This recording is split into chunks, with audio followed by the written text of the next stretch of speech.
৩০ বছরেও বন্যার এমন ভয়াল চিত্র আর দেখেননি ফেনী পরশুরামের মানুষ। বুধবার একদিনেই জেলার কোথাও কোথাও পানি বেড়েছে ৮ থেকে ১০ ফুট পর্যন্ত। জেলার অন্তত ৩০০ গ্রাম এরই মধ্যে ডুবে গেছে। জেলা শহরের রাস্তাও তলিয়ে গেছে পানিতে। আমাদের এলাকা সব নষ্ট হয়ে গেছে, জ্বালা ধান পাইকার ওয়াই ছিল সব গেছে। ফুলগাজী, পরশুরাম এবং ছাগলনাইয়া উপজেলার ৯৫%রও বেশি এলাকা এখন পানির নিচে। অন্তত ১০ লাখ মানুষ ক্ষতিগ্রস্ত হয়েছেন এই জেলায়। পানিবন্দী তারা, অনেকের ঘরবাড়ি ভেসে গেছে। সেনা, নৌবাহিনী এবং কোস্টগার্ডের ২৪টি বোট বুধবার বিকেল থেকে তাদের উদ্ধারে অভিযান চালাচ্ছে।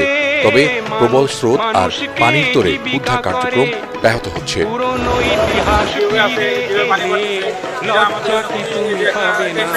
পানির যে ভয়াবহতা আমরা যেতে পারিনি, অনেক শিশুদের কান্না, মেয়েদের কান্না আমরা শুনেছি। ভারতের ত্রিপুরা সংলগ্ন ব্রাহ্মণবাড়িয়া জেলার বন্যা পরিস্থিতিও মারাত্মক রূপ নিয়েছে। বাঁধ, ব্রিজ ভেঙে বন্ধ হয়ে গেছে আখাউড়া আগরতলা মহাসড়ক। তার উপর দিয়ে চলছে তীব্র স্রোত। আখাউড়া স্থলবন্দরের কোথাও হাঁটু, কোথাও কোমর সমান পানি। বন্ধ করে দেয়া হয়েছে সব ধরনের আমদানি রপ্তানি ও যাত্রী। ৩১ বছর পর ত্রিপুরার ডম্বুর জলাধারের গেট খুলে দেয় সীমান্তবর্তী সিলেট, মৌলভীবাজার, ব্রাহ্মণবাড়িয়া, ফেনী, নোয়াখালী, কুমিল্লা, খাগড়াছড়ি ও চট্টগ্রামে হঠাৎ এই বন্যা পরিস্থিতি তৈরি হয়েছে বলে মনে করছেন বিশেষজ্ঞরা। ফলে পানি ঢুকছে বাংলাদেশে।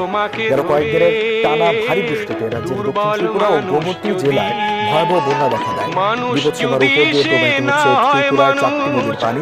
ত্রিপুরার ভেতর দিয়ে প্রবাহিত হয়ে হাওড়া নদী বাংলাদেশের ব্রাহ্মণবাড়িয়া জেলায়, ধরলা নদী মৌলভীবাজারে, বহুরী নদী ফেনী জেলায় এবং খোয়াই নদী সিলেটে প্রবেশ করেছে। যদি দানব কখনো বা হয় মানুষ, লজ্জা কি তুমি পাবে না?